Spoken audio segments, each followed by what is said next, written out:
En la fiesta de inauguración del primer día de mi hijo al mando de la empresa, ni siquiera había levantado mi copa para el brindis cuando él dijo, frío. Ya no necesitas venir aquí, estás despedida. Seguridad te acompañará a la salida. Con calma dejé mi gafete sobre la mesa y respondí, avísale al consejo que la verdadera dueña de esta empresa llega en 30 minutos. El cristal de mi copa reflejaba las luces del salón cuando escuché esas palabras. 200 personas mirándome, ejecutivos con los que había negociado contratos durante años, proveedores que conocían mi nombre desde antes que Sebastián naciera. Y ahí estaba yo en medio del salón principal de refacciones industriales del Bajío, la empresa que levanté con mis propias manos cuando solo era una viuda de 35 años con un bebé. Y deudas que me ahogaban. Sebastián tenía puesta esa corbata italiana que Valeria le había comprado, gris perla combinada con un traje que costaba más que el primer carro que me compré después de 10 años de trabajo. Estaba parado junto a ella, mi nuera, con su vestido color vino y esa sonrisa que nunca llegaba a sus ojos. Una sonrisa que yo había confundido con elegancia durante 5 años de matrimonio. Mamá, continuó mi hijo y la palabra me sonó como vidrio rompiéndose. Hemos decidido que es momento de que disfrutes tu retiro. Ya hiciste suficiente. Suficiente. Esa palabra flotó en el aire como humo. Suficiente fueron las noches sin dormir cuando las cuentas no cerraban. Suficiente fueron los 20 años levantándome a las 5 de la mañana para abrir el taller antes que cualquier empleado. Suficiente fue rechazar 3 propuestas de matrimonio porque ningún hombre iba a decidir sobre lo que construí para mi hijo. Los murmullos comenzaron. Alguien tosió incómodo. El director financiero, Gustavo Rentería, desviaba la mirada hacia su plato. Él sabía. Todos sabían que algo no estaba bien, pero nadie iba a contradecir al nuevo director general en su primera noche. Valeria se acercó a Sebastián y le susurró algo al oído. Vi cómo mi hijo asentía mecánico, como si ella manejara los hilos y él solo fuera la marioneta bien vestida. Recordé cuando tenía 8 años y me abrazaba llorando porque los niños de la escuela se burlaban de sus zapatos remendados. Le prometí que nunca le faltaría nada y cumplí. Quizás ese fue mi error. Seguridad, llamó Sebastián haciendo un gesto con la mano. 2 hombres con trajes negros comenzaron a caminar hacia mí. No los conocía. Eran nuevos, contratados la semana anterior, según me enteré después. La vieja guardia jamás me habría tocado. Ellos recordaban cuando yo misma cargaba cajas de refacciones en la bodega porque no teníamos dinero para contratar más personal. Tomé mi copa y bebí un sorbo largo de vino tinto. 200 pesos la botella, según decía la etiqueta. Ridículo para una empresa que el año pasado facturó 45 millones de pesos. Pero claro, Valeria prefería ahorrar en vino y gastar en decoración francesa para su nueva oficina. Dejé la copa sobre la mesa con cuidado. Nada de drama, nada de gritos. Eso era lo que esperaban, ¿verdad? Que hiciera un escándalo, que me pusiera histérica como las viejas que seguramente Valeria mencionaba en sus conversaciones privadas con las esposas de los otros ejecutivos. Me quité el gafete del cuello. Amelia Torres de Mora, fundadora. Ese pedazo de plástico con mi fotografía de 3 años atrás. Aún se me veía el cabello más oscuro, menos canas, menos arrugas alrededor de los ojos. Me lo quité despacio y lo coloqué junto a mi plato intacto de salmón con alcaparras. Sebastián, dije, y mi voz salió firme, sin temblor. Avísale al consejo directivo que la verdadera dueña de esta empresa llegará en 30 minutos. Se hizo un silencio tan denso que pude escuchar el zumbido del aire acondicionado. Valeria dejó de sonreír. Sebastián frunció el ceño confundido. ¿De qué hablas?, preguntó mi hijo. En 30 minutos lo sabrás. Tomé mi bolso de piel. Ese que me regalé cuando cumplimos el primer millón en ventas. Mientras tanto, disfruten su fiesta. Caminé hacia la salida con la cabeza en alto.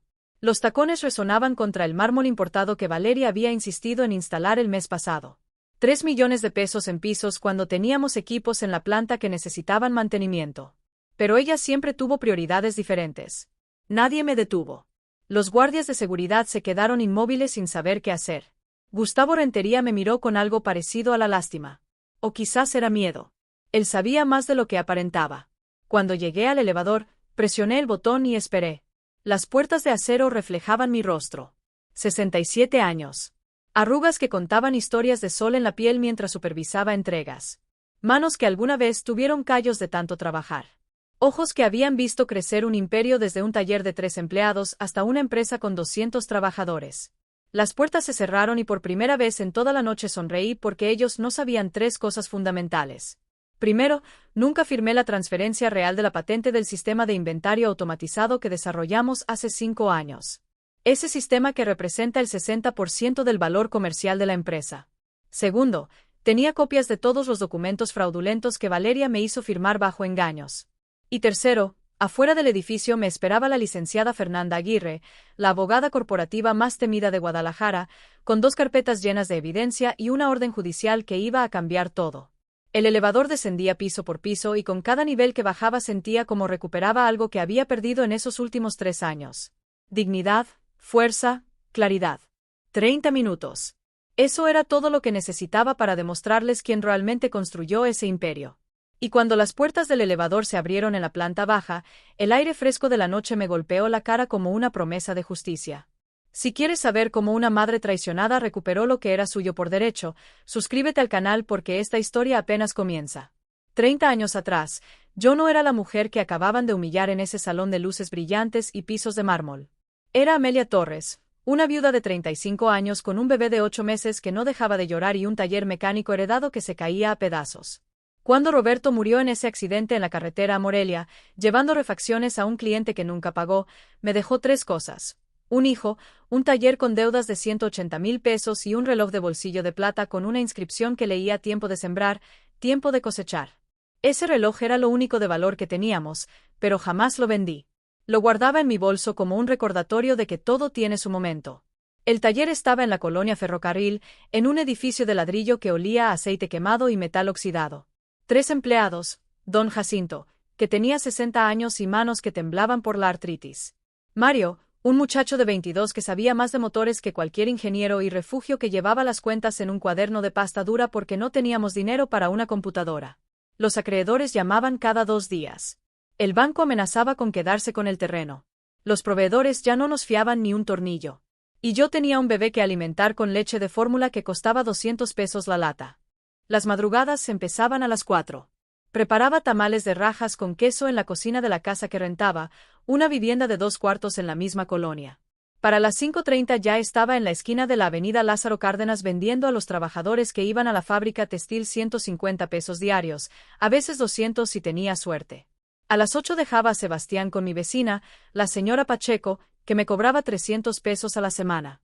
Dinero que salía directamente de los tamales porque el taller apenas generaba para pagar los sueldos. Llegaba al negocio con olor a masa en las manos y grasa en el delantal.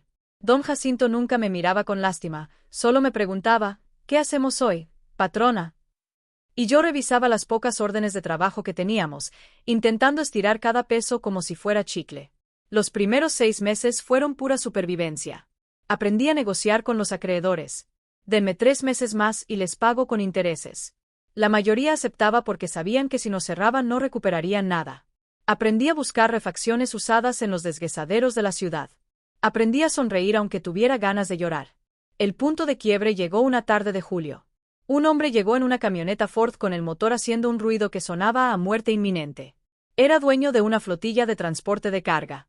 Necesitaba el trabajo urgente. Si me lo tienen listo en 2 días, les pago el doble, dijo don Jacinto. Mimero. Mario Mimero. Refugio cerró su cuaderno y también me miró.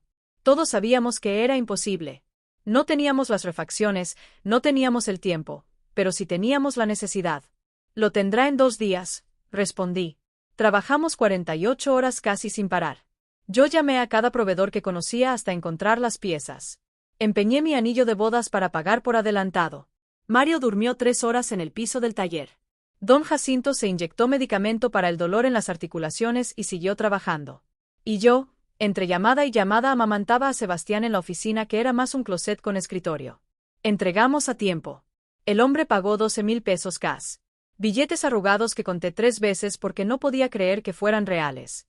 Si siempre trabajan así, dijo antes de irse, les mando toda mi flotilla. Cumplió. En 3 meses teníamos 5 camionetas más en reparación. En 6 meses contratamos a 2 mecánicos más.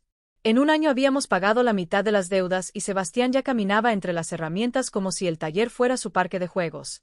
Pero el verdadero cambio llegó cuando vi la oportunidad que nadie más vio. Los talleres solo reparaban. Yo decidí que también íbamos a vender refacciones. Empecé pequeño con un catálogo prestado y un teléfono que sonaba cada vez más. Compraba al mayoreo en la Ciudad de México y revendía en Guadalajara con un margen del 30%. En 5 años el taller se había convertido en Refacciones Industriales del Bajío. Ya no solo reparábamos, distribuíamos piezas a 50 talleres en 3 estados. Teníamos 20 empleados, una bodega, 2 camionetas de reparto y una oficina donde Sebastián hacía la tarea mientras yo cerraba contratos. Nunca dejé de hacer tamales. Los vendía los domingos en el tianguis porque me recordaba de dónde venía. Porque cada peso contaba. Porque el respeto no se compra con dinero fácil, se gana con trabajo que te rompe la espalda, pero no el espíritu. Cuando Sebastián cumplió 10 años, la empresa facturaba 5 millones al año. Cuando cumplió 15, éramos 20 millones. Cuando entró a la universidad a estudiar administración ya éramos la distribuidora más grande de la región. Y yo seguía siendo la misma mujer que se levantaba temprano, que revisaba cada factura, que conocía el nombre de cada empleado y el cumpleaños de sus hijos. La misma que guardaba el reloj de Roberto en el cajón de su escritorio y lo miraba cada vez que tenía que tomar una decisión difícil. Tiempo de sembrar, tiempo de cosechar. Sembré 30 años de mi vida en esa empresa. 30 años de madrugadas, de sacrificios, de renuncias. Rechacé a Armando, el ingeniero que me invitó a cenar durante 2 años hasta que se cansó. Recha a Miguel, que tenía una ferretería próspera, y me ofreció sociedad y matrimonio. Rechacé cualquier cosa que me distrajera de mi único objetivo, darle a mi hijo un futuro que yo nunca tuve. Y ahora, 30 años después, ese mismo hijo me había despedido como si fuera una empleada cualquiera, como si mi nombre no estuviera en cada ladrillo de ese edificio, como si mi sangre no estuviera mezclada con el cemento de esos cimientos. Pero ellos no sabían algo fundamental. Yo no había construido un imperio para que alguien me lo quitara. Lo había construido porque sabía exactamente cuánto costaba cada tornillo, cada decisión, cada lágrima derramada en silencio. Y ahora había llegado el tiempo de cosechar. Valeria llegó a nuestras vidas un martes de octubre, hace 5 años. Sebastián la conoció en un congreso de administración empresarial en Monterrey. Cuando me la presentó 2 semanas después, traía puesto un saco color camel y aretes de perla que probablemente costaban más que mi primer carro. Mamá, ella es Valeria Sandoval. Tiene una maestría en administración de negocios por el TEM. Me dijo mi hijo con esos ojos brillantes que no veía desde que era niño y le regalaba juguetes en Navidad. Valeria extendió su mano fría, suave, sin callos, manos que nunca habían cargado una caja ni limpiado grasa de un motor. Sonrió mostrando dientes perfectamente alineados, blancos como porcelana. Un placer, señora Torres. Sebastián me ha contado tanto sobre usted y todo lo que ha logrado. Es admirable. Admirable. La palabra sonaba correcta, pero había algo en su tono que no me cuadraba, como cuando muerdes una fruta que se ve perfecta por fuera, pero está hueca por dentro. Aún así, me obligué a sonreír. Mi hijo estaba enamorado y yo solo quería su felicidad. Los primeros meses fueron como un cortejo. Valeria venía a cenar a casa cada viernes. Traía postres caros de pastelerías francesas. Hablaba de estrategias de mercado y expansión corporativa con palabras que sonaban importantes. Sebastián la miraba como si fuera la respuesta a todas las preguntas que nunca había hecho. Mamá, Valeria dice que deberíamos modernizar el sistema de inventario. Me comentó una noche mientras lavábamos los platos. Que podríamos triplicar la eficiencia. ¿Y qué sabe ella de nuestro inventario? Pregunté más brusca de lo que pretendía. ¿Tiene experiencia, mamá? Trabajó en una consultoría de procesos empresariales. Experiencia. Esa palabra otra vez, como si mis 30 años levantando la empresa desde cero no fueran experiencia suficiente. Se casaron en abril del año siguiente. Una boda en el jardín del Hotel Quinta Real que costó 300,000 pesos. Valeria insistió en cada detalle. Flores importadas, un violinista español, un menú de 5 tiempos. Yo pagué todo sin chistar porque era la felicidad de mi hijo, aunque el dinero pudo haber servido para renovar la maquinaria de la planta. La luna de miel fue en Europa 3 semanas. Cuando regresaron, Valeria ya no usaba su apellido. Era Valeria de Mora, como si al casarse con mi hijo también se hubiera casado con la empresa. Los cambios empezaron despacio, sutiles, como veneno que gotea. Sebastián, deberíamos profesionalizar la estructura organizacional, decía Valeria durante las cenas familiares que ahora se hacían en su casa, un departamento en una zona residencial que yo les ayudé a comprar. Las empresas familiares necesitan evolucionar para sobrevivir. Mi mamá ha hecho que sobrevivamos durante 3 décadas, respondía Sebastián, aunque cada vez con menos convicción. Claro, y por eso mismo merece descansar. Ya dio todo lo que tenía que dar. Descansar. Otra palabra bonita para decir que estorbaba. 3 meses después de la boda, Valeria sugirió que necesitábamos consultores externos para evaluar nuestros procesos. Pagamos 250,000 pesos a una firma que básicamente nos dijo lo que yo ya sabía. Funcionábamos bien, pero podíamos automatizar ciertas áreas. ¿Ves, mamá? Valeria tenía razón, me dijo Sebastián cuando presentaron el informe. 6 meses después, Valeria convenció a Sebastián de que ella debía tener una oficina en la empresa. Para apoyarte, amor, yo puedo encargarse de la parte administrativa mientras tú te enfocas en las ventas. Le di mi visto bueno porque pensé que entre más ayuda tuviera mi hijo, mejor. No vi la trampa. No vi que estaba dejando entrar al caballo de Troya. Valeria rediseñó todo, cambió los muebles de la recepción, contrató una nueva asistente, una muchacha de 25 años llamada Denise, que solo respondía a órdenes de ella. Implementó reuniones semanales de estrategia corporativa donde yo empecé a sentirme como una reliquia del pasado. Señora Torres, entiendo su punto, pero los modelos modernos de gestión sugieren, comenzaba Valeria cada vez que yo opinaba algo y Sebastián asentía, siempre asentía. El golpe real llegó cuando me pidieron que firmara unos documentos. Valeria los trajo una tarde con su sonrisa perfecta. Y una explicación que sonaba razonable. Son solo ajustes para la estructura fiscal, suegra. El contador dice que así pagaremos menos impuestos. Es rutinario. Ordinario. Firmé 10 páginas sin leer la letra pequeña porque confiaba en mi hijo.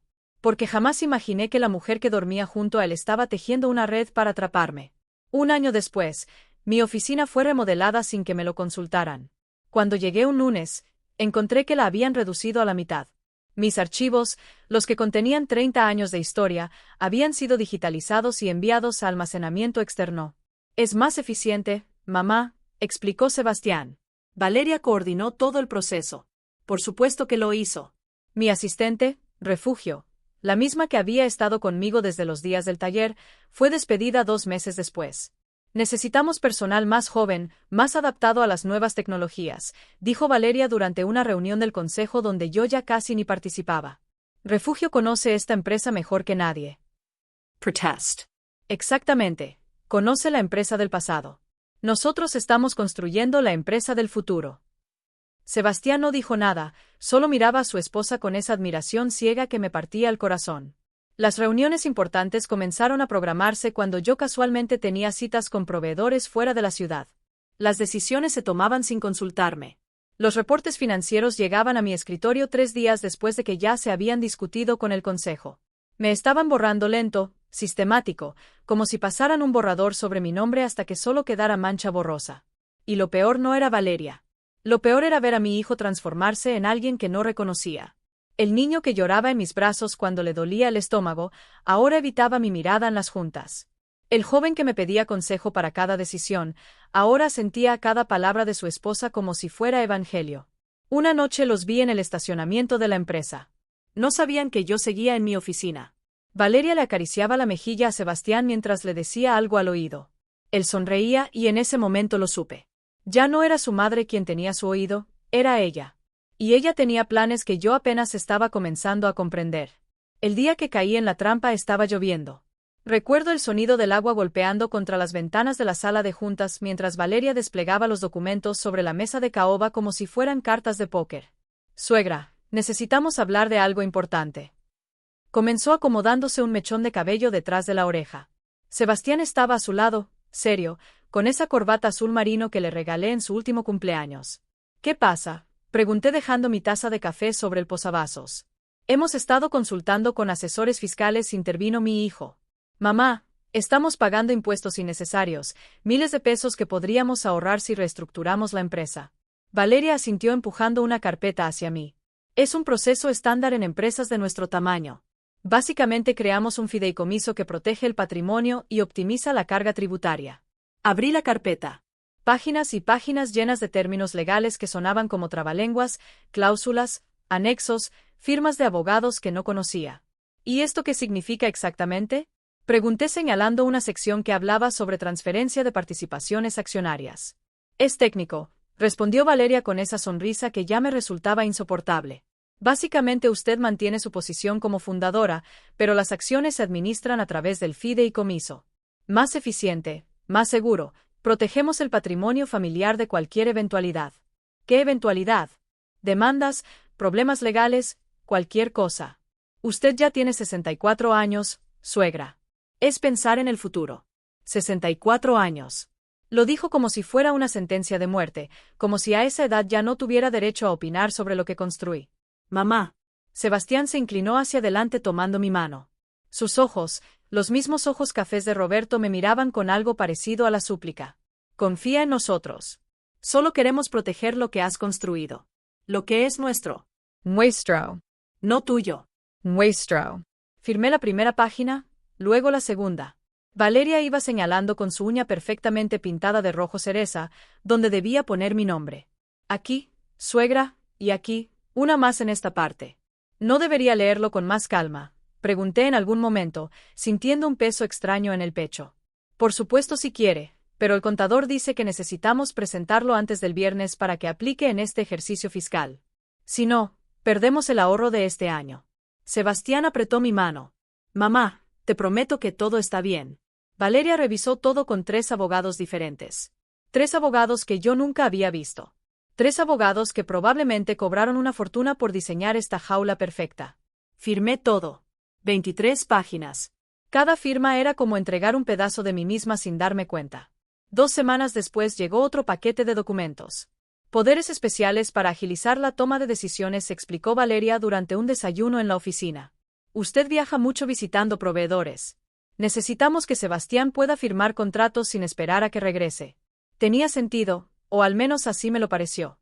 En los últimos meses había estado viajando más a León, a Querétaro, a la Ciudad de México, cerrando acuerdos con nuevos distribuidores. Cada vez que volví había alguna decisión que se había esperando mi firma. ¿Qué tipo de contratos?, pregunté. Operativos, compras, ventas, nada mayor. Las decisiones estratégicas siguen requiriendo su aprobación. Firmé los poderes amplios, generosos, letales. El tercer golpe fue el más sutil. Llegó envuelto en preocupación y cariño falso. Suegra, hemos notado que últimamente está más cansada, dijo Valeria una tarde, sentadas en su oficina, que ahora era 3 veces más grande que la mía. Es normal a su edad. Por eso pensamos que sería bueno que tuviéramos acceso a sus cuentas bancarias, no para usarlas, solo para ayudarla a administrarlas. Yo administro perfectamente mis cuentas, lo sabemos, pero imagine que le pasa algo, un accidente, una enfermedad. Sebastián es su único hijo. Debería tener acceso para poder ayudarla si lo necesita. La palabra clave era sí, pero Valeria la usaba como si fuera cuando. No es necesario, mamá. Intervino Sebastián, que había aparecido en la puerta como por arte de magia. Solo queremos cuidarte. Eres lo más importante que tengo. Me negué. Esa vez me negué. Fue la única línea que no crucé y probablemente fue lo que me salvó después, pero el daño ya estaba hecho. 3 años de firmas. 3 años de confía en nosotros, 3 años de veneno gota a gota. No fue hasta mucho después que entendí lo que había pasado. El fideicomiso no solo optimizaba impuestos, había transferido el 85% de mis acciones a un vehículo legal donde Sebastián era el administrador único. Yo mantenía solo el 15% directo a mi nombre. Los poderes especiales no eran solo para contratos operativos. Le daban a mi hijo autoridad para tomar cualquier decisión corporativa sin mi consentimiento. Y la reestructura administrativa había colocado a Valeria como directora de finanzas con control total sobre los presupuestos, las inversiones y los gastos. Me habían convertido en accionista minoritaria de mi propia empresa, en una empleada de lujo con el título de fundadora, que ya no significaba nada más que una placa dorada en la pared. Y yo había firmado mi propia condena. No por estúpida, no por descuidada, sino porque cometí el error más grande que puede cometer una madre, confiar ciegamente en su hijo. Durante esos 3 años, mientras firmaba documentos y cedía poder, Valeria tejía su red.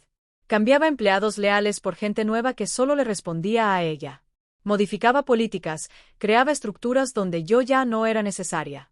Y Sebastián, mi hijo, el bebé que amamanté en el piso del taller mientras revisaba facturas, se había convertido en el instrumento perfecto de mi propia destrucción.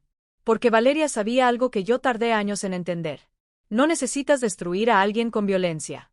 Solo necesitas hacer que firme su propia rendición con una pluma y una sonrisa. La primera señal real de que ya no era bienvenida en mi propia empresa llegó un lunes de marzo. Entré a mi oficina y encontré a 2 trabajadores moviendo mis archiveros. ¿Qué hacen?, pregunté dejando mi bolso sobre el escritorio. Órdenes de la directora Valeria, señora, respondió el más joven, sin mirarme a los ojos. Vamos a remodelar este espacio. Remodeler. Nadie me dijo nada. No sabemos los detalles, señora. Solo seguimos instrucciones. Mi dirigí directo a la oficina de Valeria. Ni siquiera toqué.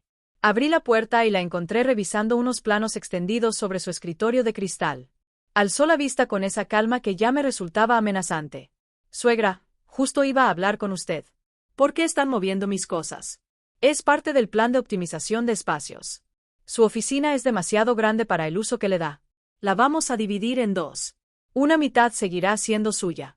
La otra será para el nuevo gerente de operaciones. ¿Qué nuevo gerente? Sebastián no le contó. Valeria inclinó la cabeza fingiendo sorpresa. Contratamos a Rodrigo Maldonado. Viene de una empresa en Monterrey. Experiencia impresionante en logística. Yo manejo las operaciones. Usted fundó la empresa suegra. Eso no se discute, pero las operaciones modernas requieren conocimientos específicos de software, optimización de rutas, análisis de datos en tiempo real. Rodrigo tiene certificaciones internacionales. Certificaciones. Otra palabra para decir que yo estaba obsoleta. Debieron consultarme. Lo hicimos en la junta del consejo de la semana pasada. Usted no pudo asistir, ¿recuerda? Tenía esa cita con el proveedor en Querétaro. Claro, la cita que ella misma había programado para el mismo día de la junta. ¡Qué conveniente! Volví a mi oficina. Los trabajadores ya habían levantado una pared de tablaroca en medio del espacio. Mi oficina, donde había tomado decisiones por 30 años, donde había llorado en silencio después de días imposibles, donde había firmado el primer contrato de $1.000.000, ahora era del tamaño de un cubículo. Mis fotografías, las que mostraban la evolución de la empresa desde el taller original, habían sido enviadas a bodega para su resguardo. El librero de madera que Roberto construyó con sus manos estaba siendo desarmado porque no cabía en el nuevo espacio. Cuidado con ese librero. Ordine. Señora, nos dijeron que ya no se usa. V.A. al almacén. Ese librero lo hizo mi esposo. El trabajador me miró incómodo. No sabíamos, pero las órdenes son claras. Las órdenes, siempre las órdenes de alguien más. Los meses siguientes fueron un desfile de pequeñas humillaciones. Mi asistente refugio, después de ser despedida, fue reemplazada por una chica de 23 años llamada Pamela, que claramente había sido instruida para gestionar mi agenda, de manera que yo siempre llegara tarde o no me enterara de las reuniones importantes. Señora Torres, la junta de presupuesto fue reprogramada para esta mañana. Lo siento, no alcancé a avisarle. Pamela, esa junta era el jueves. Sí, pero surgió un conflicto de agenda con el director Sebastián. Don't worry, le enviaré las minutas. Las minutas llegaban 3 días después, cuando las decisiones ya estaban tomadas. Presupuestos aprobados, inversiones autorizadas, contrataciones confirmadas, todo sin mi voto, todo sin mi opinión. En las pocas juntas a las que sí asistía, mi voz se había vuelto invisible. Yo proponía algo y Valeria respondía con un es interesante, pero los estudios de mercado sugieren otra dirección. Sebastián asentía el resto del consejo, casi todos caras nuevas que ni siquiera conocían la historia de la empresa, la seguían como ovejas. Gustavo Rentería, el director financiero que llevaba 15 años conmigo, era el único que a veces me buscaba con la mirada, pero incluso él había aprendido a quedarse callado. Necesitaba su trabajo. Tenía 3 hijos en la universidad. Un día encontré mi lugar de estacionamiento ocupado, el número 001, el que siempre había sido mío, ahora tenía una placa nueva. Director General, Sebastián Mora Torres. Mi nuevo lugar estaba en la zona de visitantes. Es solo un ajuste organizacional, explicó Valeria cuando protesté. El director general debe tener el lugar principal, es protocolo corporativo. Protocolo como si 30 años de levantar esa empresa no fueran protocolo suficiente. Las invitaciones a eventos corporativos dejaron de llegar. La cena anual con proveedores que yo había organizado durante 2 décadas se realizó sin que nadie me avisara. Me enteré por una fotografía en redes sociales donde Sebastián y Valeria brindaban con los clientes que yo había conseguido en el restaurante que yo había seleccionado durante años. Mamá, pensamos que querrías descansar, me dijo Sebastián cuando lo confronté. Ya haces demasiado. Descansar. Esa palabra otra vez. El eufemismo elegante para decir desaparecer. Mi correo electrónico corporativo comenzó a recibir menos mensajes. Luego me di cuenta de por qué me habían sacado de las listas de distribución importantes. Ya no me copiaban en las decisiones, ya no me consultaban en las negociaciones. Una tarde intenté acceder al sistema financiero para revisar los reportes trimestrales. Mi contraseña no funcionaba. Pamela, mi acceso al sistema no funciona. Ah, sí, hubo una actualización de seguridad. Ahora los accesos son por niveles. Le puedo solicitar los reportes que necesite y se los envío. Yo quiero acceso directo. Tendría que pedirlo al comité de tecnología, pero tarda como 2 semanas el trámite. 2 semanas para acceder a la información de mi propia empresa. Mientras Valeria probablemente podía ver cada número con un solo clic. El desplazamiento más doloroso fue cuando renovaron la planta de producción. Inauguraron una nueva área de almacenamiento automatizado con un evento para toda la empresa. Discursos. Corte de listón. Fotografías oficiales. Yo estaba en la segunda fila, no en el templete. Ni siquiera me mencionaron en los agradecimientos. Valeria habló sobre visión de futuro y modernización. Sebastián agradeció al equipo de trabajo, pero nadie dijo el nombre de Amelia Torres, como si los cimientos de ese edificio no estuvieran construidos con mi sudor, como si las máquinas no se hubieran comprado con ganancias que yo generé vendiendo tamales a las 5 de la mañana. Después del evento me encontré sola en el estacionamiento. Llovía ligeramente.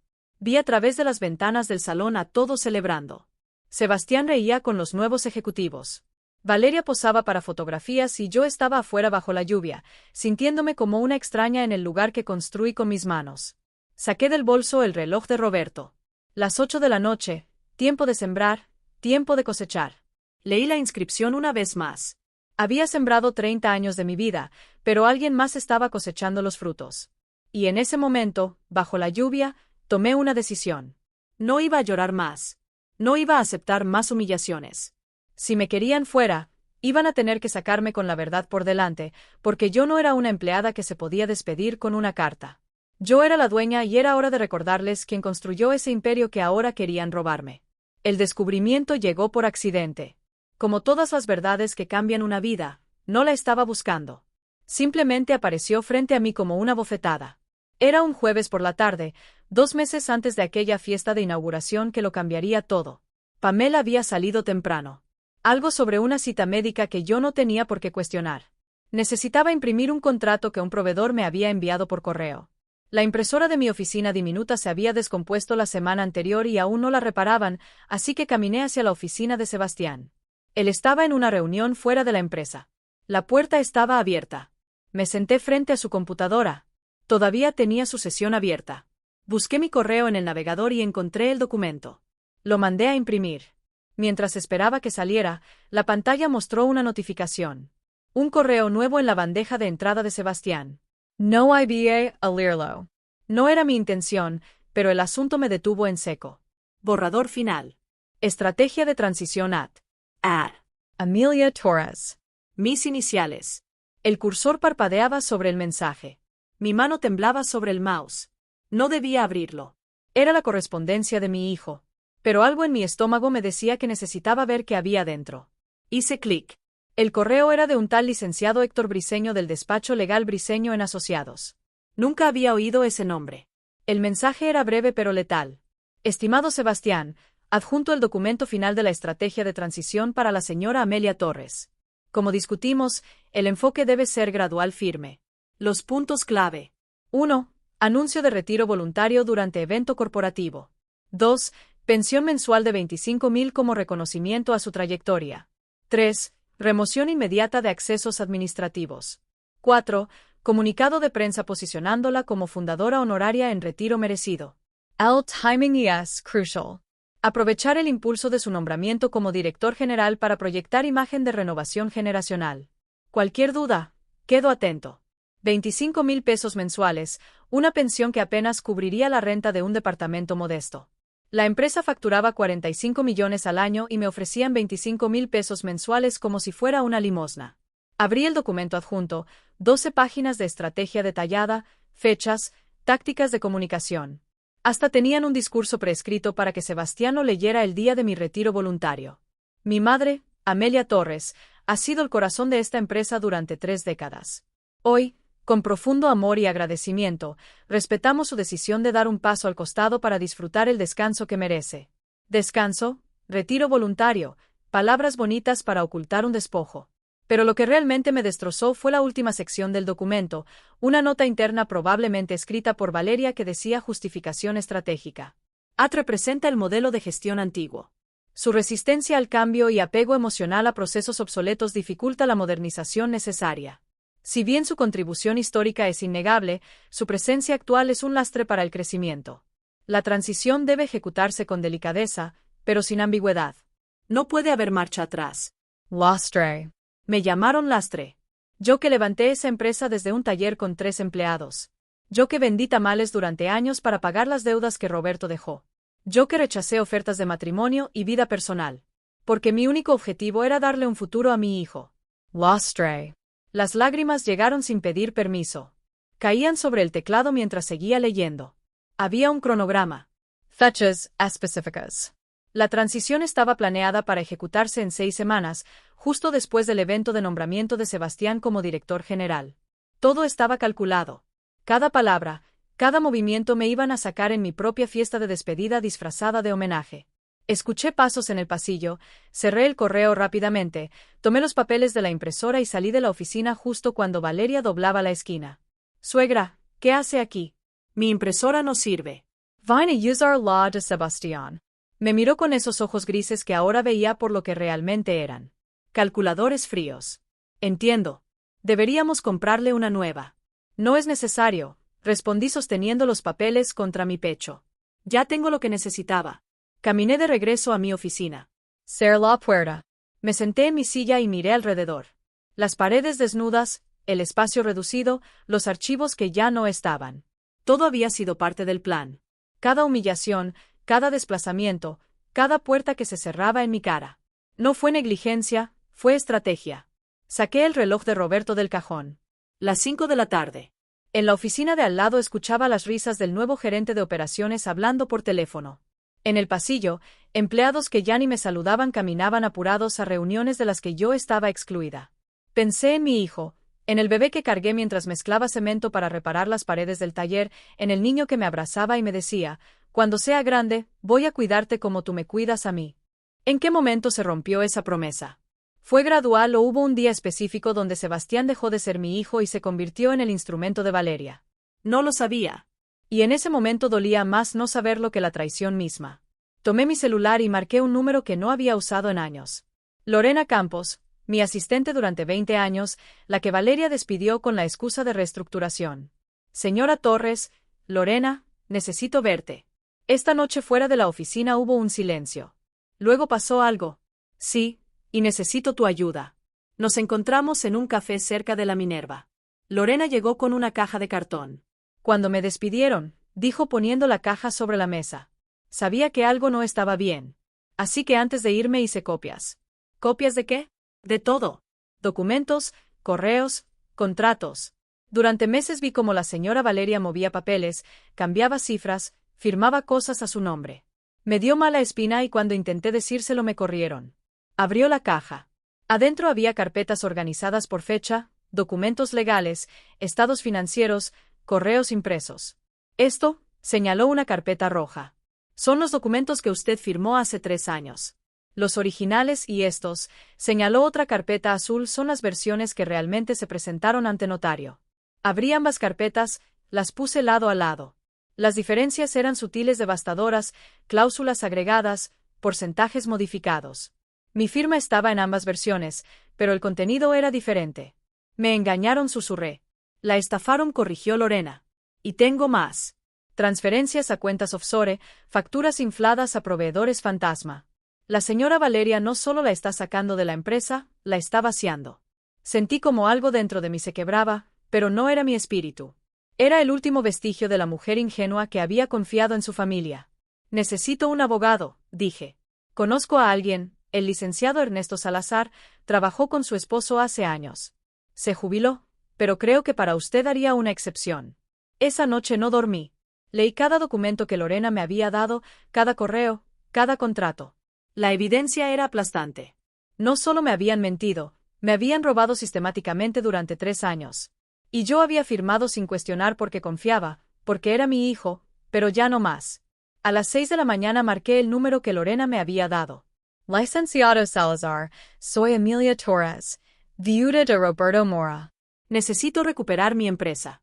El licenciado Ernesto Salazar vivía en una casa modesta en la colonia Chapalita. Cuando abrió la puerta, reconocí inmediatamente esos ojos penetrantes que recordaba de las pocas veces que visitó el taller cuando Roberto estaba vivo. Ahora tenía el cabello completamente blanco y usaba bastón, pero su mirada seguía siendo la de un hombre que no se dejaba engañar fácilmente. Amelia, dijo, y había afecto genuino en su voz. Pasa, te estaba esperando. Su estudio olía a libros viejos y café recién hecho. Las paredes estaban cubiertas de títulos de derecho corporativo y fotografías de casos ganados. Me señaló un sillón de piel gastada frente a su escritorio. Lorena me contó un poco por teléfono. Comenzó sirviéndome café en una taza de cerámica. Pero quiero escucharlo de ti, todo le conté. Desde la llegada de Valeria hasta el correo que descubrí. No omití nada, ni siquiera las partes donde yo había sido ingenua, donde había firmado sin leer, donde había confiado cuando debí cuestionar. Ernesto escuchaba en silencio, tomando notas en una libreta amarilla. Cuando terminé, se recostó en su silla y suspiró profundo. Roberto estaría furioso, dijo finalmente. No contigo, con ellos. Fui una tonta. Fuiste una madre. Eso no es lo mismo. Se inclinó hacia adelante. Amelia, lo que te hicieron tiene nombre. Fraude por engaño. Las firmas obtenidas mediante información falsa son nulas. Y si Lorena tiene los documentos originales y las versiones alteradas, tenemos caso. ¿Puedo recuperar el control? Podemos intentarlo, pero necesito que entiendas algo. Esto no será rápido ni limpio. Es tu hijo, tu familia. Una vez que abramos este frente, no hay marcha atrás. Ya no hay marcha atrás, respondí, sosteniendo mi taza con manos que ya no temblaban. Ellos decidieron eso cuando me llamaron lastre. Ernesto asintió. Entonces, empecemos. Primero necesito ver todos los documentos, cada papel que firmaste en los últimos 5 años. Pasamos las siguientes 2 semanas reconstruyendo el caso. Lorena trajo sus copias. Yo solicité duplicados a través de canales que Valeria no controlaba. Ernesto contactó a peritos especializados en documentos legales. Los resultados fueron devastadores. No solo habían alterado los contratos del fideicomiso, también habían falsificado minutas de juntas donde supuestamente yo había votado a favor de decisiones que nunca vi. Habían creado una telaraña de mentiras documentadas. Pero hay un problema, dijo Ernesto una tarde señalando un documento específico. Aunque las firmas fueron obtenidas con engaño, técnicamente tú las hiciste. Un juez podría argumentar negligencia de tu parte por no leer antes de firmar.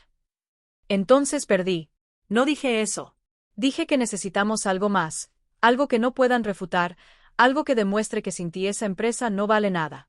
Esa noche en mi casa busqué entre las cajas viejas que guardaba en el cuarto de servicio papeles antiguos del taller original, contratos de los primeros años y ahí en una carpeta manila desteñida, encontré lo que necesitaba, la patente. Hace 5 años, cuando automatizamos el sistema de inventario, yo había trabajado con un ingeniero en sistemas para desarrollar un software propietario, un programa que integraba compras, ventas, logística y proyecciones en tiempo real. Era la columna vertebral de toda la operación de la empresa. Recordé el día que fuimos a registrar la patente ante el Instituto Mexicano de la Propiedad Industrial. Valeria había sugerido que se pusiera a nombre de la empresa. Es más profesional, había dicho. Pero yo, por alguna razón que en ese momento no entendí del todo, había insistido en registrarla a mi nombre personal. Es mi última creación, le dije a Sebastián cuando él cuestionó mi decisión. Déjame tener esto. Él había cedido. Valeria había fruncido el ceño, pero no insistió. Probablemente porque pensaban que era un capricho de vieja que no importaba, pero importaba. Importaba más de lo que ellos imaginaban. A la mañana siguiente llegué al despacho de Ernesto con la carpeta manila. Mira esto, dije extendiendo los documentos sobre su escritorio. Ernesto leyó en silencio. Sus ojos se abrieron cada vez más, luego sonrió. Era una sonrisa de tiburón que huele sangre en el agua. Amelia, ¿me estás diciendo que el sistema que hace funcionar toda la empresa está patentado a tu nombre? Sí. ¿Y ellos no tienen acceso legal a usarlo sin tu autorización? Técnicamente podrían seguir usándolo, pero yo puedo revocar la licencia en cualquier momento o cobrar regalías retroactivas por uso no autorizado. Ernesto se recostó en su silla y soltó una carcajada. Amelia Torres, acabas de darme el as de espadas. Sin ese sistema, la empresa tendría que volver a métodos manuales, les tomaría meses reconstruir la operación, perderían millones. Entonces, ¿tengo poder de negociación? Tienes más que eso. Tienes una bomba nuclear. Pero Ernesto no era el único que necesitaba convencer. Necesitaba al consejo directivo de mi lado y para eso necesitaba a alguien que aún tuviera credibilidad ahí dentro. Llamé a Gustavo Rentería una noche. Nos encontramos en un restaurante alejado del centro, un lugar donde nadie de la empresa nos vería.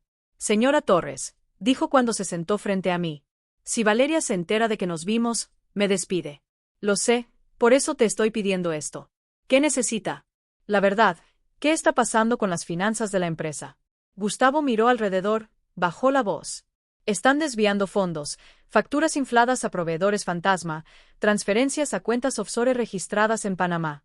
Valeria maneja todo a través de empresas fachada. ¿Cuánto?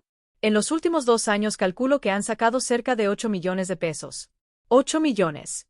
El número flotó en el aire como un peso muerto. ¿Por qué no dijiste nada? Lo intenté. Hace 6 meses presenté un reporte interno a Sebastián. Me dijo que eran estrategias fiscales legales que yo no entendía. 3 días después, Valeria me citó a su oficina y me dejó claro que si volvía a cuestionar las finanzas, me iba a la calle. Tengo 3 hijos en la universidad, señora Torres. Necesito este trabajo, lo entiendo, pero necesito que testifiques. Necesito esos reportes. Gustavo Cerro Los Ojos. Si hago eso, pierdo todo. Si no lo haces, la empresa que ayudaste a construir se la van a robar. Y cuando la vacíen completamente, te despedirán de todas formas, sin liquidación, sin nada. Se quedó en silencio largo rato. Finalmente asintió. Haré copias, pero necesito garantías legales. Las tendrás. La tercera pieza del plan requería algo que nunca pensé que tendría que hacer. Contratar a alguien que pudiera enfrentar a Valeria en su propio juego. Ernesto me recomendó a la licenciada Fernanda Aguirre. La conocí en su oficina del piso 22 de una torre corporativa. Tenía 40 años, vestía trajes arenegro y tenía una reputación de acero. Se especializaba en derecho corporativo y tenía un historial impresionante de casos ganados contra empresas que intentaban despojar a fundadores. Señora Torres, dijo después de revisar todos los documentos durante 2 horas. Esto es un caso de libro. Fraude documentado, desvío de recursos, contratos viciados y una patente que les da jaque mate. Pero necesito que entienda algo. Ganar esto va a costar no solo dinero, va a costar relaciones, va a costar familia. Mi familia me traicionó primero. ¿Estás segura? Porque una vez que presentemos esto ante el Consejo, no hay vuelta atrás. Su hijo enfrentará consecuencias legales. Su nuera podría terminar en prisión si probamos malversación. Pensé en Sebastián, en el niño que fue, en el hombre en que se convirtió y en la decisión que él ya había tomado cuando firmó ese plan para sacarme de mi propia empresa. Estoy segura. Entonces, necesito 2 semanas para preparar todo. Documentación legal, orden judicial. Citatorio al Consejo Directivo. Vamos a necesitar actuar rápido y con sorpresa. ¿Cuándo es el evento de nombramiento de su hijo? En 15 días. Fernanda sonrió. Perfecto. Que tengan su fiesta, que crean que ganaron y entonces les mostramos que la verdadera dueña nunca se fue. Durante esas 2 semanas viví una doble vida. En la oficina seguía siendo la fundadora desplazada que nadie tomaba en cuenta. En las noches revisaba documentos legales, preparaba testimonios y planeaba cada movimiento con precisión quirúrgica. Valeria y Sebastián no sospechaban nada.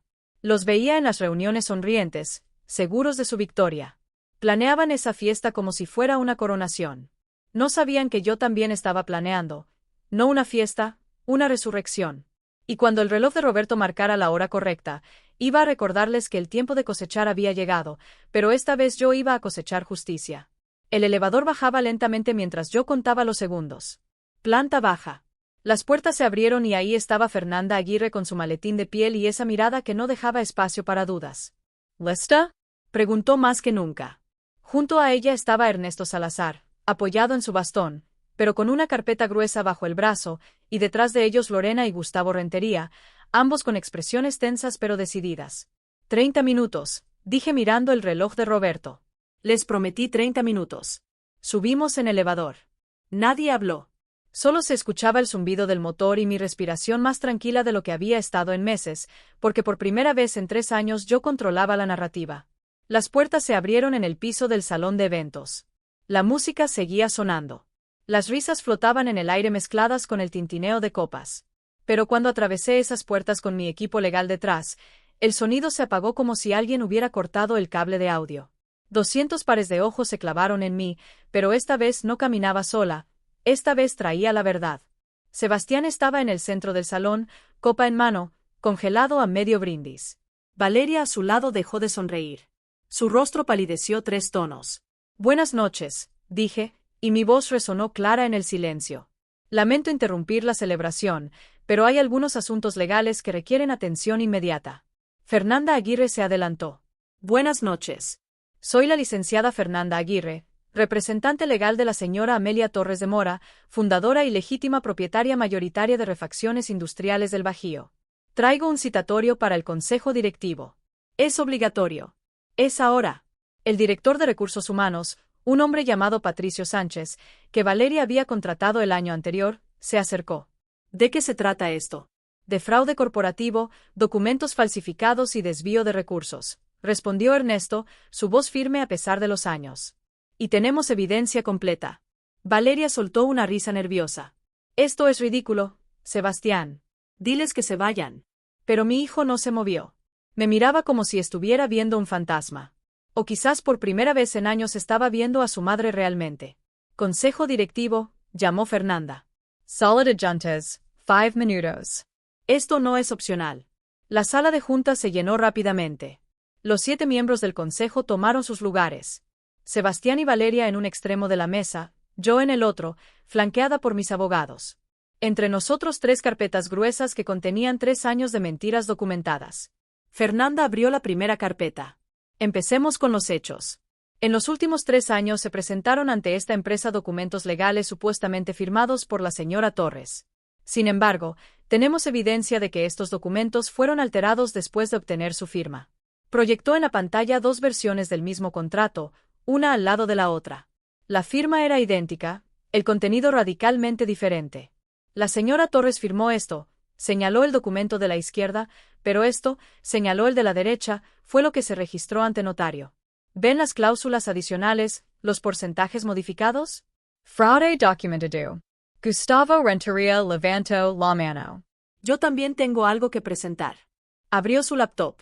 Durante los últimos 2 años he documentado transferencias irregulares, facturas a proveedores que no existen, pagos a empresas offshore registradas en Panamá, un total de 8.200.000 pesos desviados de las arcas de esta empresa. Mostró las hojas de cálculo. Los números brillaban en la pantalla como evidencia irrefutable. Algunos miembros del consejo jadearon, otros se inclinaron hacia adelante para ver mejor. Eso es mentira. Explotó Valeria golpeando la mesa. Gustavo está resentido porque lo íbamos a despedir por incompetencia. Incompetencia. Gustavo la miró fijamente. Tengo correos tuyos ordenándome procesar esas facturas. Tengo autorizaciones con tu firma digital. Tengo todo, Valeria. Sebastián. Valeria se volvió hacia mi hijo. Di algo. No vas a permitir que humillen a tu esposa así. Pero Sebastián tenía la mirada clavada en la pantalla. En los números, en la evidencia que no podía negar. Hay más, continuó Ernesto, el plan para remover a la señora Torres de la empresa no como una decisión corporativa legítima, sino como parte de una estrategia calculada para despojarla de lo que construyó. Proyectó el correo, el que yo había encontrado en la computadora de Sebastián. Las palabras aparecieron en letras grandes. Su presencia actual es un lastre para el crecimiento. El silencio que siguió era tan denso que podía cortarse con cuchillo. Algunos miembros del consejo miraban a Valeria con algo entre horror y desprecio. Otros miraban a Sebastián esperando que dijera algo, lo que fuera. Mamá, comenzó mi hijo, pero su voz se quebró. No lo interrumpí. No me llames así. No, ahora no. Después de planear sacarme de mi propia empresa con una pensión de 25.000 pesos mensuales. Yo no fue idea de Valeria. Ah, entonces solo seguías órdenes. Mi voz salió más dura de lo que pretendía. ¿Sabes qué más seguía órdenes? El guardia de seguridad que me iba a sacar del edificio hace 30 minutos. Valeria se puso de pie. Suficiente. Esto es un circo. No tienen autoridad para acusarnos de nada. No. Fernanda sonrió. Era una sonrisa sin humor. Entonces, hablemos de autoridad. Señora Torres, muéstreles. Saqué de mi bolso una carpeta manila desteñida, la misma que había encontrado entre mis papeles viejos. La abrí y extendí los documentos sobre la mesa. Patente número MX 29045782. Dije, Sistema Integrado de Gestión de Inventario y Logística registrado a nombre de Amelia Torres de Mora. Este sistema procesa el 100% de las operaciones de esta empresa. Sin él vuelven a métodos manuales que les tomarían 6 meses reconstruir. Vi el momento exacto en que Valeria entendió lo que eso significaba. Su rostro pasó de rojo de furia a blanco de terror en segundos. Esa patente comenzó. Es mía, completamente mía. Y nunca les di licencia formal de uso, lo cual significa que cada día que operan con ese sistema sin mi autorización acumulan regalías que me deben. Calculamos aproximadamente 12 millones de pesos en uso retroactivo. No puedes hacer eso, susurró Valeria. Puedo y lo haré si no llegamos a un acuerdo aquí y ahora. Patricio Sánchez, el director de Recursos Humanos, se aclaró la garganta. Señora Torres, ¿qué propone? Me puse de pie. Todas las miradas estaban sobre mí. Mi hijo con lágrimas en los ojos. Valeria temblando de rabia impotente, los miembros del consejo esperando mi veredicto. Propongo lo siguiente: restablecimiento inmediato de mi posición como presidenta del consejo. Auditoría externa completa de todas las finanzas de los últimos 3 años. Remoción de Sebastián Mora como director general hasta que la investigación concluya y Valeria Sandoval queda despedida efectivamente de inmediato, sin liquidación. No, gritó Valeria. Sebastián, di algo. Mi hijo finalmente levantó la vista. Las lágrimas corrían por sus mejillas. Mamá, por favor, ¿puedo explicar? Yo no sabía lo de las facturas falsas. Valeria dijo que eran estrategias legales. Yo solo quería hacerte sentir orgullosa. Orgullosa palabra salió como ceniza de mi boca, llamándome lastre, planeando sacarme de mi propia empresa como si fuera basura. Sebastián, TD. Todo lo que tengo, todo lo que soy fue para ti y me pagaste con traición. Fue un error, un terrible error. Los errores se corrigen. Esto fue una estrategia. Durante 3 años, Valeria se volvió hacia los miembros del consejo. Ella está manipulándolos. Es una vieja amargada que no puede aceptar que los tiempos cambiaron, que ya no es relevante. Fernanda Aguirre así levantó. Cuidado con sus palabras, señora Sandoval, porque tengo aquí levantó otra carpeta. Evidencia de que las cuentas offshore en Panamá están a su nombre personal, no de la empresa suyo, lo cual convierte esto de fraude corporativo a peculado, un delito que conlleva prisión. El color desapareció completamente del rostro de Valeria. Se dejó caer en su silla. Además, continué, tengo un documento adicional que creo que el consejo debería ver. Ernesto distribuyó copias. Era el acuerdo prenupcial que Valeria había firmado antes de casarse con Sebastián, ese que yo misma había insistido que firmaran y que Valeria había aceptado a regañadientes. Cláusula 7, dije.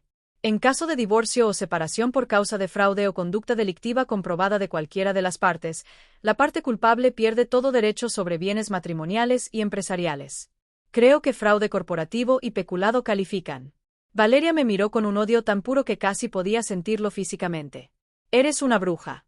Una bruja amargada que no soporta ver a su hijo feliz.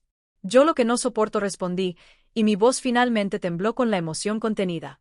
Es ver a mi hijo convertido en un ladrón por una mujer que solo vio en él una oportunidad de enriquecerse. Me volví hacia Sebastián, pero tú tampoco eres inocente. Eras adulto. Tomaste decisiones y ahora vas a vivir con las consecuencias. Mamá, por favor, se puso de pie intentando acercarse. No. Levant la mano. Voto del consejo. Ahora, todos los que estén a favor de mis propuestas. Uno por uno, los miembros del consejo levantaron la mano. Todos menos Sebastián. 7 contra 1. Moción aprobada, declaró Patricio Sánchez. Valeria se levantó bruscamente. Esto no termina aquí. Tengo abogados. Te voy a demandar por difamación. Por favor, inténtelo. Fernanda sonrió. Me encantaría discutir sus acusaciones frente a un juez con evidencia completa de malversación y documentos falsificados. Adelante. Valeria tomó su bolso y salió de la sala dando un portazo.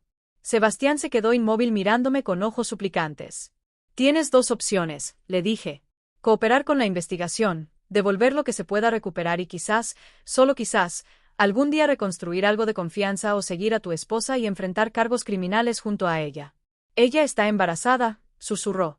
El mundo se detuvo. ¿Qué? Valeria está embarazada de ti meses. Y ahí estaba el último as bajo la manga de Valeria, el arma final, un bebé inocente usado como escudo.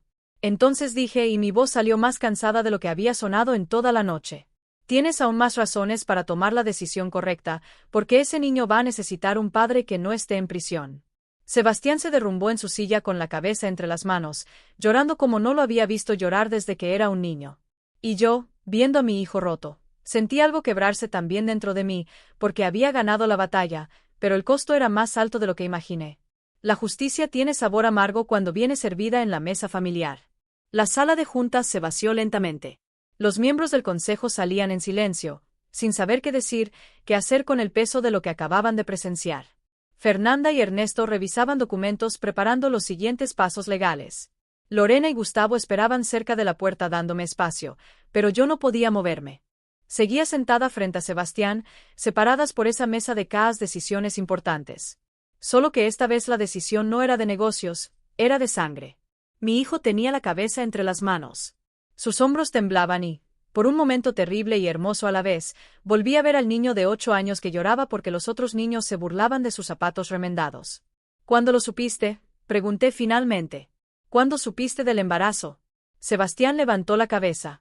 Tenía los ojos rojos, hinchados. Hace 2 semanas, Valeria me lo dijo el mismo día que confirmamos la fecha de esta fiesta. Qué conveniente. ¿No fue así, mamá? Ella llevábamos meses intentándolo. ¿Y te parece casualidad que justo ahora cuando me iban a sacar de la empresa aparece un bebé? Sebastián se limpió la cara con el dorso de la mano. Sé lo que parece. Sé que todo parece calculado, pero ese bebé es real. Es mi hijo, tu hijo. Repetí las palabras sintiendo su peso. ¿Y qué hay de mí, Sebastián? Yo también soy tu madre. Eso ya no cuenta. Siempre vas a ser mi madre. Ah, sí, porque hace media hora me ibas a sacar de mi propia empresa con una pensión de hambre. No me suena muy filial. Fue un error, un terrible, imperdonable error. No. Mi voz se endureció. Un error es olvidar una fecha, equivocarte en un número. Esto fue una traición planificada durante años, con documentos falsificados, con estrategias y fechas y discursos prescritos. Eso no es un error, Sebastián, eso es una decisión. Se puso de pie bruscamente. Caminó hacia la ventana que daba al estacionamiento. Abajo podía ver a los invitados de la fiesta saliendo del edificio, confundidos, murmurando entre ellos. La celebración había terminado antes de comenzar. Valeria me convenció, dijo sin volverse. Me dijo que era lo mejor para la empresa, que tú ya habías dado todo lo que podías dar, que merecías descansar. ¿Y tú le creíste? Yo quería creerle porque era más fácil que enfrentarte, que decirte que me sentía sofocado. Esa palabra me golpeó como un puñetazo. Sofocado. Finalmente se volvió. Mamá, yo nunca elegí este negocio. Tú lo elegiste por mí. Desde que tengo memoria todo fue algún día esto será tuyo. Como si no tuviera opción, como si mi vida ya estuviera escrita. Te di opciones, te mandé a la universidad.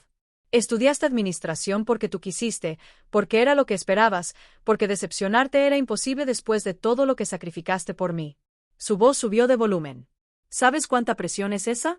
Saber que tu madre vendió tamales a las 5 de la mañana para que tú tuvieras zapatos nuevos, que rechazó el amor para que tú pudieras heredar un imperio. Yo nunca te pedí gratitud. No tenías que pedirla. Estaba en cada mirada, en cada mira lo que construí para ti, en cada conversación sobre el futuro de la empresa. Mi futuro ya estaba decidido antes de que yo pudiera decidir algo. Las lágrimas amenazaban con salir, pero las cont. Entonces, ¿esto es mi culpa? T oblique a robarm. No, no es eso lo que digo. Se pasó las manos por el cabello desesperado. Estoy tratando de explicarte que Valeria encontró esa grieta, ese resentimiento que yo ni siquiera sabía que tenía y lo usó. Me hizo creer que quitándote de en medio, yo finalmente sería libre de ser mi propio jefe. ¿Y lo eres? ¿Eres tu propio jefe? Porque desde donde yo estoy pareces un títere de tu esposa. La puerta se abrió. Valeria entró como una tormenta con el celular en la mano. Sebastián, nos vamos ahora. No dije poniéndome de pie. Él se queda. Tú te vas. No tienes autoridad para decirme lo que hago. Tengo toda la autoridad. Esta es mi empresa y tú ya no trabajas aquí. Valeria se rió. Una risa aguda, histérica. Tu empresa, Amelia, por favor. Esta empresa es tan mía como tuya. Yo la modernes. Yo la hice rentable. Tú la vaciaste. La interrumpí. 8 millones de pesos en cuentas offshore. ¿Crees que un juez va a creer que eso fue modernización? Se acercó a mí tanto que pude oler su perfume caro, ese que probablemente compraba con el dinero robado. Escúchame bien, suegrita. Puedes presentar todos los documentos que quieras, puedes hacer tu show dramático, pero yo tengo algo que tú nunca vas a tener, el hijo que va a perpetuar este apellido, tu nieto. Y si me tocas, si intentas meterme en problemas, te prometo que nunca vas a conocerlo. El silencio que siguió era tan pesado que dolía respirar. ¿Estás usando a tu propio hijo como rehén?, pregunté incrédula. Estoy protegiéndolo de una abuela tóxica que no sabe cuándo retirarse. Sebastián dio un paso hacia ella. Valeria, basta. No, Sebastián, ella necesita entender cómo van a ser las cosas. O nos deja en paz o ese bebé crece sin saber quién es su abuela. Algo dentro de mí se quebró. No era rabia, era algo peor. Era la comprensión completa y devastadora de que había perdido a mi hijo mucho antes de esta noche. Lo había perdido en algún momento entre los tamales a las 5 de la mañana y las expectativas que puse sobre sus hombros sin darme cuenta. Vete, dije. Y mi voz salió extrañamente tranquila. ¿Qué? Valeria Parpadio confundida. Que te vayas ahora antes de que llame a seguridad y te saquen como ibas a sacarme a mí. Sebastián. Valeria lo miró esperando que él dijera algo, que la defendiera, pero mi hijo estaba inmóvil, mirándome con una expresión que no podía descifrar. ¿Era culpa, mi hecho? Sebastián, repitió Valeria, su voz subiendo una octava. Nos vamos ahora. Ve tú, dijo él finalmente. Yo necesito hablar con mi madre. ¿Qué? No, no voy a dejarte aquí para que ella te manipule. Valeria. Sebastián la miró fijamente por primera vez desde que entró. Vete, por favor. Vi el momento exacto en que ella entendió que estaba perdiendo control. Su rostro pasó por una docena de emociones en segundos. Sorpresa, furia. Miedo, cálculo. Finalmente aterrizó en algo parecido al desprecio. Bien, quédense aquí llorando juntos. Pero recuerden, ese bebé es mío y yo decido quién lo conoce y quién no. Salió dando un portazo que resonó en toda la sala. Fernanda Aguirre, que había estado observando desde la puerta, entró. Señora Torres, esa amenaza sobre el bebé no tiene validez legal. Una vez que nazca, usted tiene derechos como abuela. Lo sé, respondí, aunque en ese momento no me importaba la legalidad, solo podía pensar en un bebé inocente que iba a nacer en medio de este campo de batalla. Me senté de nuevo. Sebastián hizo lo mismo. Por un largo momento, ninguno de los dos habló. Dime la verdad, dije finalmente, y no me mientas más. ¿Sabías sobre el dinero desviado? No, te lo juro por lo que más quiero. Yo pensaba que eran estrategias fiscales legales, como Valeria decía. Y el plan para sacarme de la empresa bajó la mirada. Ese sí lo sabía, pero mamá nos lo pintó diferente. Dijo que era darte un retiro digno, que habías trabajado suficiente, que merecías disfrutar tus últimos años sin la presión de la empresa. Y la palabra lastre, esa también sonaba como retiro digno. Eso fue, Valeria. Yo nunca usé esa palabra, pero tampoco la detuviste. Cerró los ojos. No, no la detuve y voy a vivir con esa vergüenza el resto de mi vida. Fernanda Carrasco. Señora Torres, necesitamos su decisión. ¿Procedemos con cargos criminales contra ambos o solo contra Valeria? Miré a mi hijo, a ese hombre de 32 años, que alguna vez fue el bebé que amamantaba en el piso del taller. El niño que me abrazaba y me decía que cuando creciera me iba a cuidar. El joven que lloró en mi hombro cuando su padre murió, aunque apenas lo recordaba, y tomé la decisión más difícil de mi vida, solo contra Valeria. Sebastián cooperará con la investigación y devolverá todo lo que se pueda recuperar. Trabajará en la empresa, pero desde abajo, sin título, sin salario ejecutivo. Si quiere recuperar mi confianza, va a tener que ganársela como yo me la gané. Con trabajo. Mamá, no he terminado. Vas a ir a terapia individual para entender cómo llegaste a este punto y vas a divorciarte de Valeria antes de que nazca ese bebé. No puedo divorciarme, está embarazada. Puedes y lo harás, porque ese niño no puede crecer viendo a su madre manipular y robar como si fuera normal. Y tú no puedes seguir siendo su cómplice. Sebastián comenzó a llorar de nuevo. Y si tiene razón, y si me impide ver a mi hijo, entonces pelearemos legalmente, pero con las manos limpias, sin secretos, sin mentiras. Me levanté y caminé hacia él, porque a pesar de todo sigue siendo mi hijo y ese bebé será mi nieto y yo protejo lo que es mío. Lo abracé por primera vez en años. Lo abracé como cuando era niño. Y él se aferró a mí como si fuera un náufrago a una tabla en medio del océano. Lo siento. Sollozó contra mi hombro. Lo siento tanto, mamá. Lo sé. Y vas a pasar mucho tiempo demostrándolo. Cuando finalmente nos separamos, ya había amanecido. La luz gris del alba entraba por las ventanas de la sala de juntas. Ve a casa, le dije. Descansa. Mañana empieza tu camino de regreso. Sebastián asintió y salió sin decir más. Fernanda y Ernesto se acercaron. Hizo lo correcto, dijo Ernesto. No lo sé, respondí honestamente. Pero era lo único que mi corazón me dejaba hacer, porque al final la justicia y el perdón no siempre van de la mano. A veces tienes que elegir entre venganza y familia. Y yo elegí creer que mi hijo todavía podía ser salvado, aunque me costara todo. La luz del sol entraba por las ventanas de mi oficina. Mi oficina completa, restaurada, con el librero que Roberto construyó de vuelta en su lugar y las fotografías de 30 años colgadas en las paredes. Era un martes de marzo, exactamente 6 meses después de aquella noche que cambió todo. Sobre mi escritorio descansaba el reloj de bolsillo de plata. Lo tomé y leí la inscripción que conocía de memoria. Tiempo de sembrar, tiempo de cosechar. Había cosechado, pero no de la manera que imaginé. Afuera, en el piso de producción, Sebastián supervisaba un cargamento. Vestía el mismo overall azul que usaban los empleados de bodega, sin corbata italiana, sin traje de marca, solo el uniforme de trabajo que yo misma usé durante años. Cumplió su palabra. Empezó desde abajo. Llegaba a las 6 de la mañana antes que cualquiera. Cargaba cajas, verificaba inventarios, aprendía cada proceso que había olvidado o nunca se molestó en conocer. Los primeros días los empleados lo miraban con desconfianza. Don Jacinto, que seguía trabajando a sus 70 años porque se negaba a jubilarse, lo puso a prueba. «Muchacho», le dijo la primera semana, «esa caja va al anaquel 3, cárgala tú». Y Sebastián la cargó sin protestar, sin recordarles que alguna vez fue director general. La auditoría externa había concluido hacía 3 meses. El daño era peor de lo que pensábamos.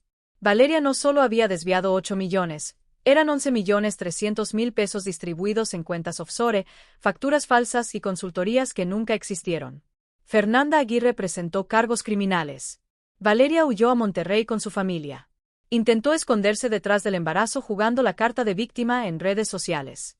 Empresaria perseguida por suegra envidiosa tituló su post, pero la evidencia no miente. 3 semanas después, la fiscalía giró orden de aprehensión. La detuvieron en el aeropuerto intentando volar a Panamá. Ahora esperaba juicio bajo arresto domiciliario en casa de sus padres. El bebé nació en febrero, un niño. Sebastián lo llamó Roberto como su padre, como mi esposo. Cuando Sebastián me lo contó, con la voz quebrada y los ojos llenos de lágrimas, sentí algo romperse y reconstruirse al mismo tiempo dentro de mi pecho. ¿Puedo conocerlo?, pregunté. Valeria dice que no. ¿Y qué dices tú? Sebastián me miró fijamente. Digo que es tu nieto y tiene derecho a conocer a su abuela. 2 días después, Sebastián llegó a mi casa con un bulto envuelto en una cobija azul cielo. Era temprano, apenas las 8 de la mañana. Valeria no lo sabía. Él había esperado a que ella saliera a una cita con sus abogados. Mamá, dijo cuando abrí la puerta. Te presento a Roberto Mora Sandoval. Tomé a ese bebé en mis brazos y algo que había estado roto durante meses finalmente sanó. Pesaba apenas 3 kilos. Tenía los ojos cerrados y un mechón de cabello oscuro. Se parecía tanto a Sebastián cuando nació que tuve que sentarme para no desmayarme. Hola, pequeño Roberto, susurré. Yo soy tu abuela y tengo tantas historias que contarte. El bebé bostezó. Sebastián se sentó a mi lado en el sofá. Presenté los papeles de divorcio la semana pasada, dijo. Valeria no los ha firmado. Dice que si me divorcio nunca me dejará ver a Roberto. ¿Y tienes miedo? Estoy aterrado, pero estoy más aterrado de que mi hijo crezca pensando que lo que hizo su madre está bien o que lo que yo hice está bien. Entonces, estás aprendiendo. Durante esos 6 meses habíamos reconstruido más que la empresa. Habíamos reconstruido puentes. Sebastián iba a terapia 2 veces por semana. Hablábamos no de números o estrategias, sino de cómo él se sintió sofocado por mis expectativas, de cómo yo nunca le pregunté qué quería realmente. Si pudieras elegir, le pregunté una noche durante una cena en mi casa. ¿Qué haría si la empresa no existiera? Tardó en responder. Creo que me gustaría enseñar administración tal vez o abrir una consultoría para empresas familiares, ayudarlas a no cometer los errores que nosotros cometimos. ¿Y por qué no lo haces? Porque tengo que reparar lo que rompí primero. Puedes hacer ambas cosas. Trabajar aquí mientras construyes tu propio camino. Vio esperanza en sus ojos por primera vez en meses. El consejo directivo también cambió. Removí a 3 miembros que había puesto Valeria. En su lugar incorporé a mujeres empresarias que conocía de asociaciones industriales, mujeres que habían construido sus propios negocios desde cero y entendían lo que significaba pelear por cada peso. Lorena regresó no como asistente, sino como directora de recursos humanos. Se lo merecía. Ella había guardado la evidencia que nos salvó. Gustavo Rentería fue ascendido a director de finanzas con autoridad completa. Ya no respondía a nadie más que al consejo y a mí. Y yo volví a caminar por los pasillos de mi empresa, sintiendo que el aire era respirable de nuevo. Pero no todo fue reconstrucción, también hubo pérdidas. 3 clientes importantes se fueron cuando el escándalo se hizo público. Problemas internos familiares, dijeron. Lo que realmente significaba era que no querían estar asociados con una empresa en medio de un juicio por fraude. Tuvimos que despedir a 20 empleados que Valeria había contratado y que claramente estaban involucrados en el esquema de facturas falsas. Eso dolió. Cada despido me recordaba que el daño no solo fue hacia mí, sino hacia gente inocente que necesitaba esos trabajos. Recuperamos 4 millones de pesos de las cuentas offshore. El resto probablemente nunca lo veríamos de vuelta. Valeria había sido más inteligente de lo que creímos, moviendo dinero a través de empresas fantasma en 3 países.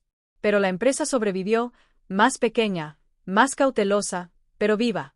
Y yo inicié algo nuevo, un programa de mentoría para mujeres emprendedoras, especialmente para viudas jóvenes que, como hace 30 años, se encontraban solas con hijos que alimentar y negocios que salvar. Lo llamé Programa Roberto Mora. En honor a mi esposo, en honor a los inicios. Cada sábado 5 mujeres llegaban a las oficinas de la empresa. Les enseñaba lo que aprendí en 3 décadas. Cómo negociar con acreedores, cómo leer un estado financiero, cómo pedir ayuda sin sentir vergüenza. No se trata de ser la más fuerte, les decía, se trata de seguir levantándose cada vez que te tumban. Una de ellas, una mujer de 38 años llamada Sandra, que había heredado una atlapalería con deudas de 200,000 pesos, me abrazó llorando después de la 3ª sesión. «Usted me está salvando la vida», me dijo. «No», respondí. «Tú te estás salvando sola. Yo solo te estoy enseñando las herramientas». El juicio de Valeria estaba programado para dentro de 2 meses. Fernanda me había advertido que sería mediático, que intentarían retratarme como la suegra cruel que persigue a una madre joven. «Que lo intenten», dije. La verdad tiene documentos adjuntos. Una tarde Sebastián llegó a mi oficina. Traía una carpeta en las manos y una expresión seria. «Mamá, necesito enseñarte algo». Abrió la carpeta. Eran los estatutos de una fundación. Fundación Roberto Mora para Empresas Familiares. «¿Qué es esto?» «Mi proyecto». Quiero crear una fundación que ayude a empresas familiares a profesionalizarse sin perder su esencia. Mediación en conflictos, asesoría legal preventiva, talleres sobre sucesión, todo lo que nosotros no tuvimos. Leí los documentos, estaban bien pensados, estructurados, honestos. ¿Y cómo lo vas a financiar? Con mi parte de la herencia, cuando llegue el momento. No quiero un salario ejecutivo de la empresa. Quiero construir algo propio, algo que ayude a otras familias a no destruirse como casi nos destruimos nosotros. Lo miré, realmente lo miré y vi a un hombre diferente del que había estado parado en aquel salón de fiesta hace 6 meses, más delgado, con ojeras, pero con algo en los ojos que no había visto en años. Propósito genuino. Hazlo, dije, y cuenta con mi apoyo. En serio, pero bajo una condición. ¿Cuál? Que le enseñes a tu hijo lo que aprendiste, que cuando sea grande le cuentes esta historia completa, los errores, las consecuencias, todo. Sebastián asintió. Te lo prometo. Esa noche, sola en mi casa, saqué una caja vieja del closet. Dentro estaban las fotografías de los primeros años del taller. Roberto, con las manos llenas de grasa, sonriendo junto a un motor recién reparado. Yo con Sebastián bebé en brazos. Parada frente al letrero que decía Taller Mecánico Mora. Habíamos recorrido un camino tan largo, tan doloroso, pero también tan necesario. Tomé el reloj de Roberto las 10 de la noche. Tiempo de sembrar, tiempo de cosechar, leí en voz alta. Ya cosechamos, mi amor, y dolió, pero estamos vivos. Todavía estamos de pie. Puse el reloj de vuelta en su caja. Mañana sería otro día, otro martes de trabajo, de reuniones, de decisiones. Pero también sería un día de enseñar a 5 mujeres emprendedoras cómo leer un balance general. Un día de ver a Sebastián cargar cajas con humildad recuperada. Un día de saber que mi nieto estaba creciendo y que algún día, cuando fuera lo suficientemente grande, le contaría la historia de cómo su abuela construyó un imperio desde un taller de 3 empleados. Le contaría sobre los tamales a las 5 de la mañana, sobre las noches sin dormir, sobre las decisiones difíciles y los errores que todos cometemos. Pero también le contaría sobre el perdón, sobre cómo a veces amar significa soltar y a veces significa aferrarse. Y la sabiduría está en saber cuándo hacer qué. Miré por la ventana de mi sala. La ciudad brillaba con miles de luces. Cada una probablemente representaba una historia, un sueño, una lucha. Y yo, Amelia Torres de Mora, de 68 años, seguía escribiendo la mía. Porque la verdadera riqueza no está en lo que posees, está en lo que construyes, en lo que defiendes y en lo que no permites que te arrebaten sin pelear. Y yo había peleado, había ganado, había perdido, pero sobre todo había sobrevivido. Y eso al final del día era más que suficiente. Esta historia llegó a su fin, pero cada final es también un comienzo. Si esta confesión tocó tu corazón, si sentiste la injusticia, la rabia, el perdón y la esperanza junto a Amelia, déjame tu comentario. Cuéntame qué hubieras hecho tú en su lugar. ¿Alguna vez has tenido que elegir entre justicia y familia? Y dime, ¿desde dónde nos estás viendo? Escribe tu ciudad, tu país. Me encanta saber que estas historias viajan por el mundo, tocando corazones en cada rincón. Dale like si crees en segundas oportunidades. Suscríbete si quieres seguir escuchando historias reales de mujeres que se levantan cuando la vida las tumba, porque aquí cada historia es un recordatorio de que nunca es tarde para recuperar tu dignidad. Nos vemos en la próxima historia. Hasta entonces, recuerda, el tiempo de sembrar siempre llega, pero el tiempo de cosechar ese lo decides tú.